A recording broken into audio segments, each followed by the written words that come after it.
Je tiens au nom du bureau de l'UMS et au nom de tous les magistrats à lui adresser nos sincères remerciements. Madame le secrétaire général, pour avoir eu l'honneur et le plaisir de vous connaître depuis bientôt 30 ans, je puis témoigner ici, de la manière la plus sincère, que votre présence à ce séminaire n'est pas fortuite. Elle traduit votre attachement indéfectible aux idéaux de notre union et au-delà, à ceux de la justice que nous avons le privilège de servir. Chers invités, malgré un contexte que nous savons tous contraignant, vous avez tenu à rehausser de votre présence cette journée de réflexion que nous organisons. Permettez-moi, au nom de tous les magistrats, de vous adresser nos chaleureux remerciements. La présence dans cette salle de personnalités au profil aussi varié et riche est révélatrice de la place que la justice occupe dans notre vie et celle de la nation. Mais c'est surtout la preuve, s'il en était besoin, qu'au-delà de la diversité de nos positions respectives, nous partageons le même idéal, celui de voir notre chère justice faire honneur à son rang en sachant en permanence tenir la balance égale entre le riche et le pauvre, le faible et le puissant, l'illustre et l'inconnu. Certains peuvent s'interroger sur l'opportunité de tenir une rencontre sur le thème de l'indépendance de la justice, thème qui a déjà fait l'objet de plusieurs séminaires, alors même que notre système judiciaire est confronté à bien d'autres difficultés qui méritent tout autant notre attention. Je pense en particulier à la question de la détention, à l'engorgement des prisons, à la célérité dans le traitement des affaires, à l'état des locaux de nos juridictions, aux défis que pose la pandémie à l'administration de nos tribunaux. D'abord, je voudrais relever que sur bon nombre de ces questions, l'UMS a déjà organisé des activités scientifiques qui ont donné lieu à des échanges fructueux et ont permis de renforcer la capacité des praticiens que nous sommes. Ensuite, si nous insistons autant sur la thématique de l'indépendance de la justice, c'est parce que nous avons pris l'exacte mesure des enjeux de cette question. Le service public de la justice peut certes souffrir de dysfonctionnements liés au manque d'équipements, de locaux, de personnel. Il n'en perdra pas pour autant nécessairement sa crédibilité. Mais dès lors qu'aux yeux du public, elle donne l'impression de manquer d'impartialité ou d'indépendance, la justice perd une bonne partie de ce qui fait sa force, c'est-à-dire la confiance des justiciables. Sans une indépendance garantie et assumée, la justice perd en crédibilité et en autorité. Car ce n'est pas la force qui fait la justice, mais plutôt la justice qui fait la force. Par conséquent, travailler à préserver ce lien de confiance constitue un devoir pour chacun d'entre nous. Ce nous s'adresse en premier lieu aux acteurs de la justice qui doivent adopter en toutes circonstances une posture de neutralité et incarner la figure de tiers impartial et désintéressé. Ce nous s'adresse aussi aux décideurs et responsables de tous bords qui doivent tout mettre en œuvre pour préserver la respectabilité de l'institution judiciaire et, le cas échéant, l'ajuster aux standards modernes d'une justice indépendante et impartiale. L'état de droit est une œuvre jamais achevée et une conquête de tous les jours. Le Sénégal peut se targuer d'avoir de l'indépendance à nos jours, franchi bien des paliers à travers la consécration de droits et libertés dans des domaines aussi cruciaux que ceux de la liberté de la presse ou le pluralisme politique. La justice, pilier essentiel de cet état de droit, n'est pas restée en marge de cette dynamique. Elle a aussi subi la loi de l'évolution à travers notamment les réformes du Conseil supérieur de la magistrature. D'abord en 1992 avec la loi organique 92-26 du 30 mai 1992 qui a procédé à l'extension des compétences du Conseil supérieur aux magistrats du parquet.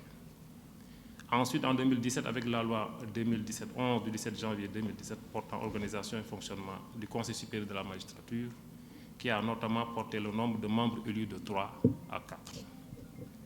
C'est précisément cette dynamique d'ajustement et de modernisation qu'il nous faut poursuivre au nom de l'approfondissement de notre état de droit.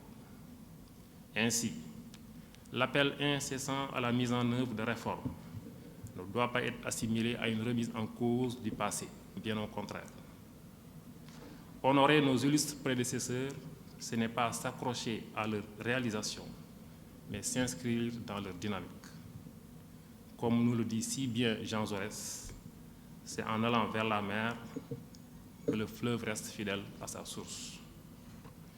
Du reste, la voie semble déjà tracée par les acteurs de la famille judiciaire à travers le comité de concertation sur la modernisation de la justice mis sur pied par le ministère de la Justice en mars 2018.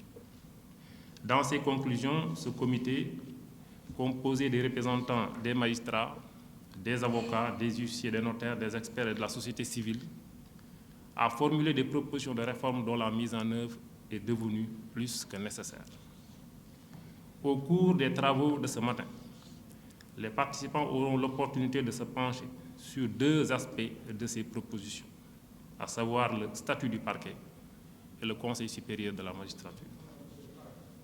Au sujet du parquet, le diagnostic fait par les acteurs de la justice et qui est régulièrement conforté par la pratique judiciaire révèle que la subordination à l'autorité politique sans distinction entre attributions administratives et judiciaires fait peser sur cette entité et par ricochet sur la justice tout entière un soupçon permanent de collusion préjudiciable à l'image et à l'autorité du pouvoir judiciaire.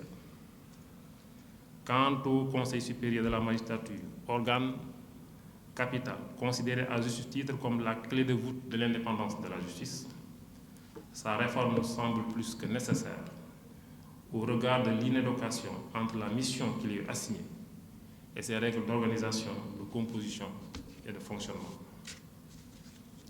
C'est pour mettre en exergue l'importance d'un tel organe que Jean Gicquel, commentant la loi française du 30 août 1883, qui constitua la Cour de cassation en Conseil supérieur de justice, disait, je cite, qu'il s'agit d'un texte fondateur de la justice républicaine, en ce qu'il créa, conformément au principe de la séparation des pouvoirs, un organe d'interposition destiné à protéger l'indépendance des juges. Fin de citation. Le paradoxe de notre Conseil supérieur de la magistrature, qui est aussi son principal handicap, c'est qu'il est chapeauté et piloté par celui-là même dont il est censé limiter l'influence. L'heure semble donc venue de procéder à un changement de paradigme à travers, entre autres mesures, l'autonomisation du Conseil supérieur de la magistrature et l'instauration de la procédure d'appel à candidature qui permettront à cet organe d'assumer sa mission au mieux des intérêts de la justice et des justiciables. Mesdames et messieurs, l'intérêt de ce séminaire tient moins au contenu de ces propositions de réforme, que beaucoup d'entre nous ici connaissent du bout des doigts, qu'à la nécessité de sensibiliser sur leurs enjeux qui dépassent de loin le cadre professionnel des magistrats. En effet, nous avons la ferme conviction que la mise en œuvre de ces réformes aura le triple avantage de faire gagner la justice en crédibilité, les citoyens en sécurité et l'état de droit en solidité. Que faut-il de plus pour convaincre de l'opportunité de leur mise en œuvre? Clémenceau disait fort justement, je cite, que la guerre est une chose trop grave pour être confiée seulement à des militaires. Fin de citation. De même, la mise en œuvre de ces réformes met en jeu trop d'intérêts pour n'être plaidé que par des acteurs de la justice. Aussi, espérons-nous qu'au terme de ces échanges, chacun d'entre nous sortira d'ici plus résolu et disposé que jamais à jouer sa partition pour l'avènement d'une justice plus indépendante et plus crédible. Chers collègues, Nous avons la redoutable mais exaltante mission de rendre la justice. Beaucoup d'entre nous font preuve dans l'exercice de leurs fonctions d'une abnégation et d'une ardeur qui en disent long sur l'amour qu'ils portent à la justice.